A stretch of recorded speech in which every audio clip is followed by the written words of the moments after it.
pick up some lunch and refreshments from the back.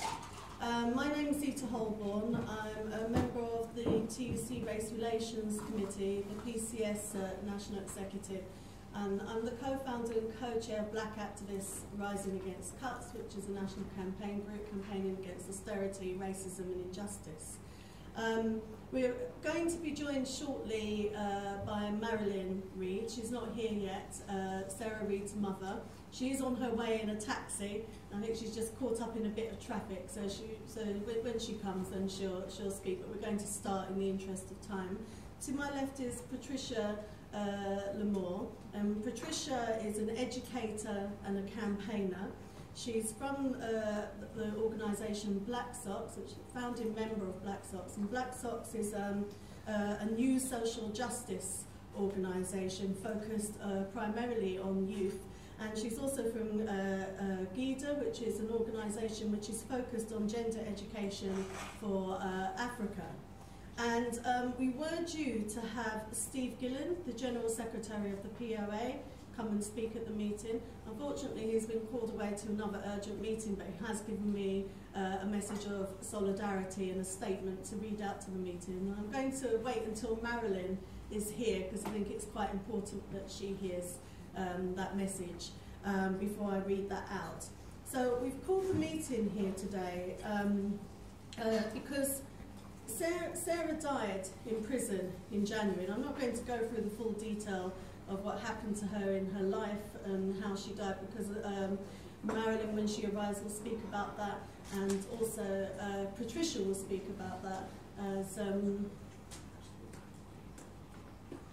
okay, just to make you aware that the BBC are here and they're filming today. So the meeting will be recorded. I hope that's okay for anybody, but if you don't want the back of your head on camera, you might want to move to the side if that's a problem. So Sarah died because she was a woman. She died because she was black. She died because she had mental ill health. So she died because of a combination of those reasons. And that's why I felt it really important that we bring the campaign to the Women's TUC conference, because Sarah was a woman, and that's partly why she lost her life earlier this year. It's partly why all of the horrific things that happened to her, a catalogue of errors that occurred through public authorities happened to her. And the Black Workers Conference and the TUC Race Relations Committee has a proud history of supporting justice campaigns. And over the years, sadly, and it is sad because we shouldn't be having to support justice campaigns for family members, you know, for people that have lost their lives at the hands of the state. But that's a sad reality, and because of that, the Black Workers Conference has formed policy on what we do to support family campaigns. And it's really essential, actually, that families who are literally forced to become activists overnight, who've not got any experience of campaigning and activism, they may not have experience of the law and the justice system, and literally overnight they're just thrown in. They can't even grieve. You know, Marilyn has now going to be in a situation where she can't grieve. She's going to have to put her grief on hold, which may be for years, it may even be a decade. When we look at the most recent campaigns for justice that we supported, going right back to Stephen Lawrence and many before that and many after, it takes years and it takes decades to get justice. And it takes money as well, because the cuts to legal aid and fees and all these things mean that the families that are poorest can't access justice for their loved ones. So one of the things as a trade union movement, which we've done through my union, the PCS and other unions, RMT and countless others, is to look at what we can do to financially support these campaigns for justice, because it costs money to go to meetings, to travel up and down the country, to print literature, to try and, you know, pay for a barrister and lawyers and so on and so forth. So that's one thing that we'd be asking you to do. And what we did a couple of years ago at the Black Workers Conference is we did something quite unusual, and from the floor in debating a motion, we allowed a family member from a justice campaign, from the Sean Rigg campaign and the United Family and Friends campaign, Marcia Rigg, to come to the rostrum and contribute to that debate.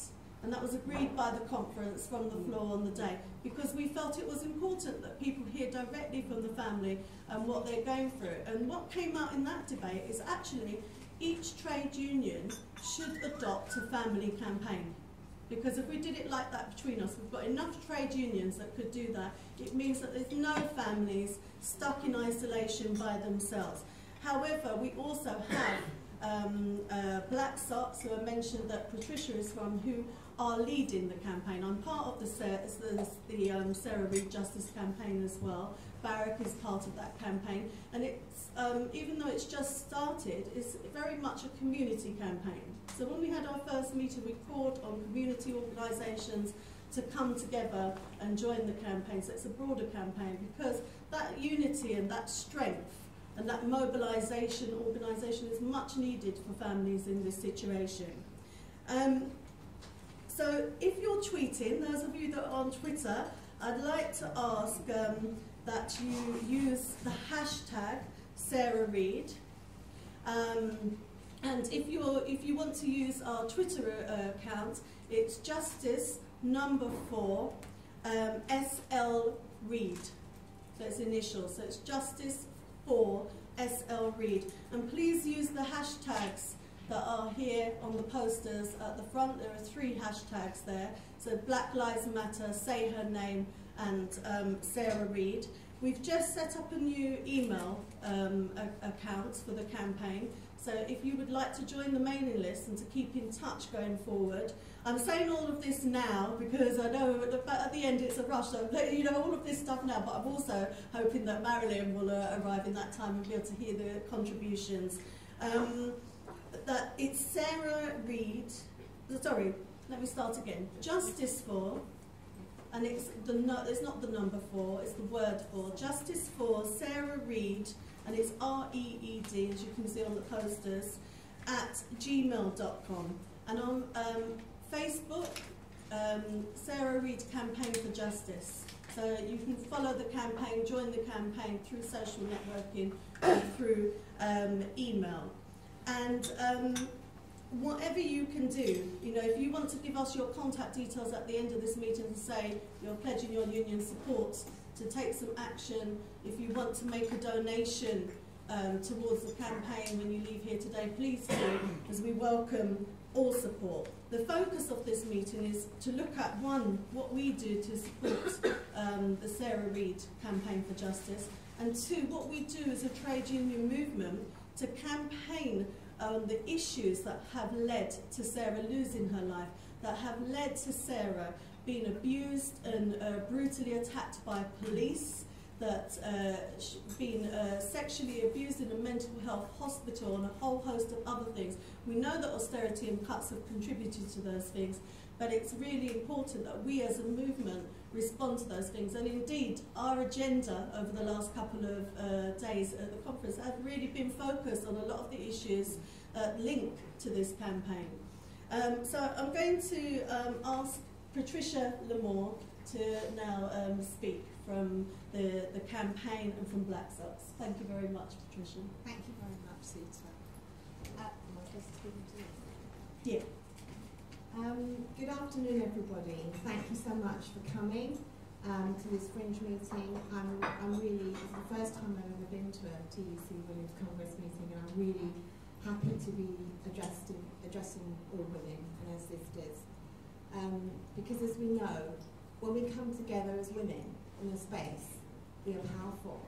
And when we come together as women in a space and campaign as women on issues that affect us as women, we are fierce. So it's important that we brought to you the information around Sarah Reid.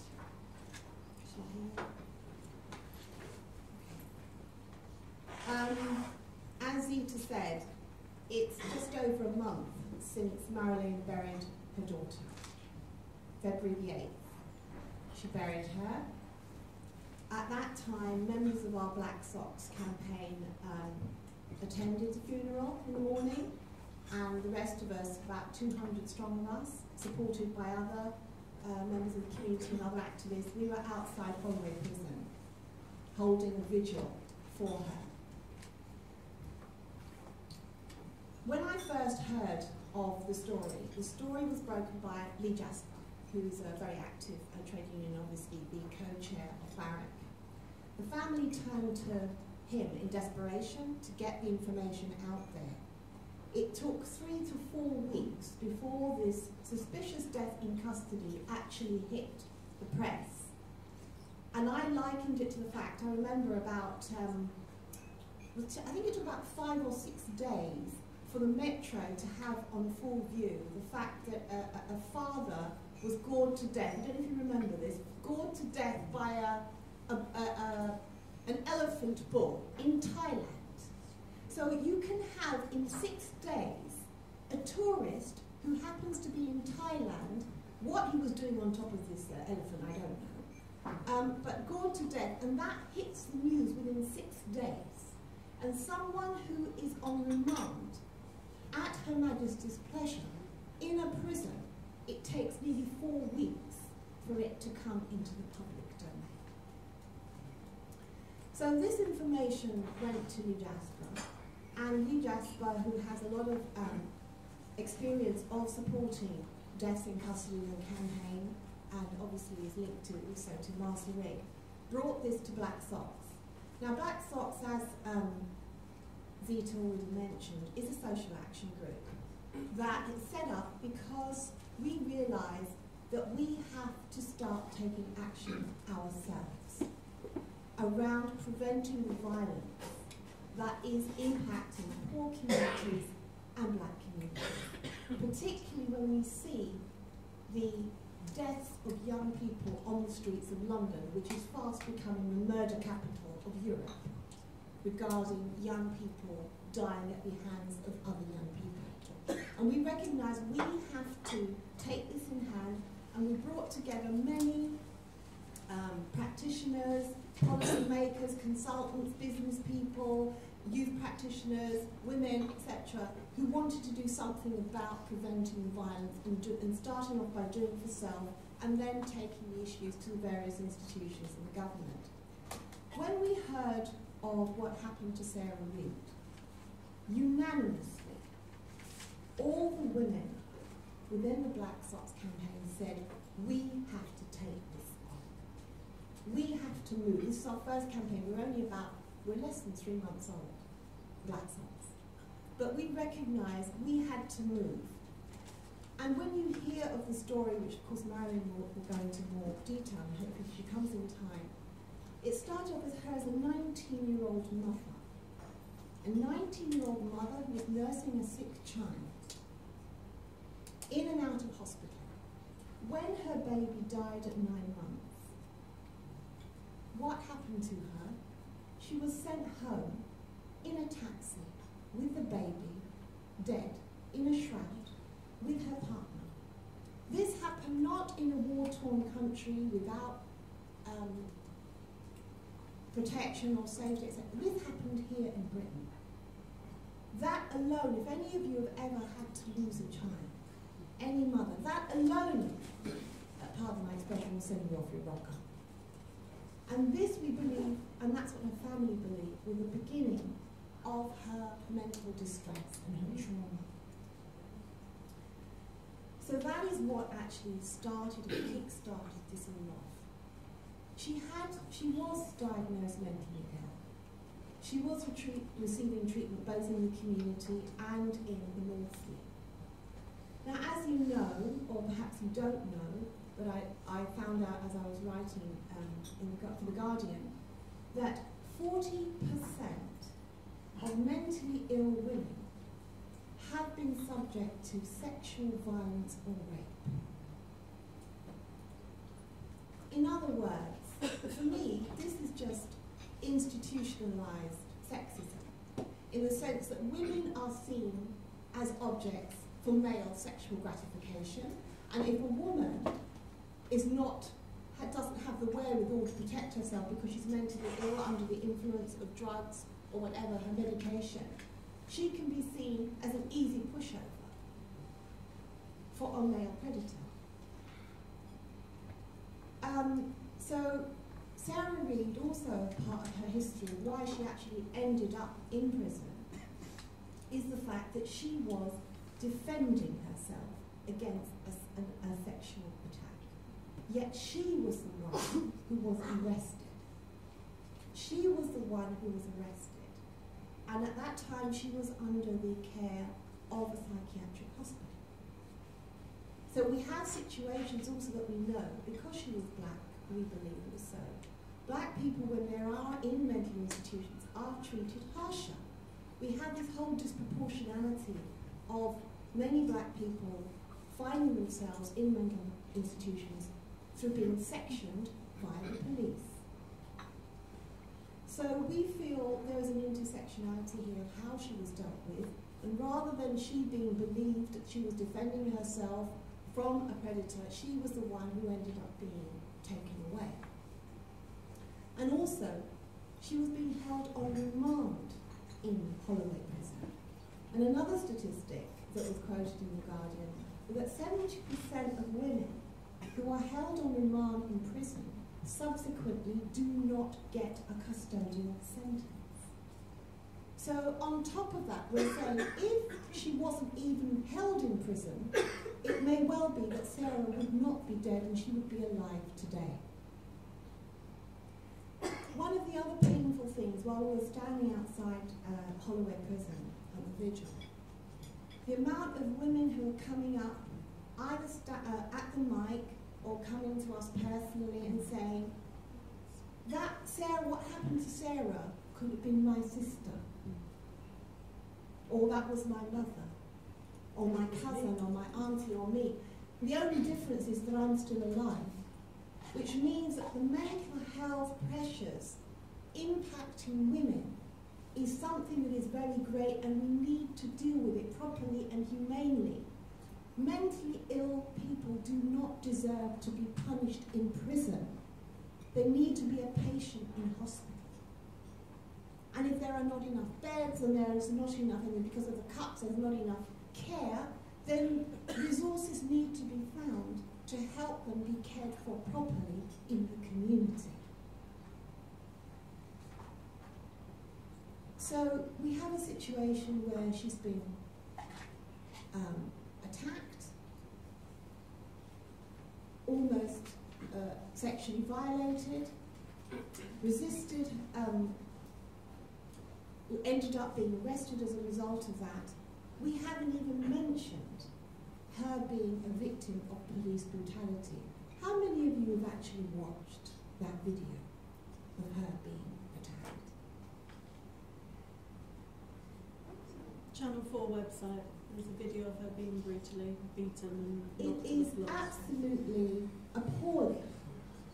You see her sitting in the back, it's a store in London, she's sitting down. The policeman who's been called to arrest her, PC James Kidding, she's for alleged shoplifting.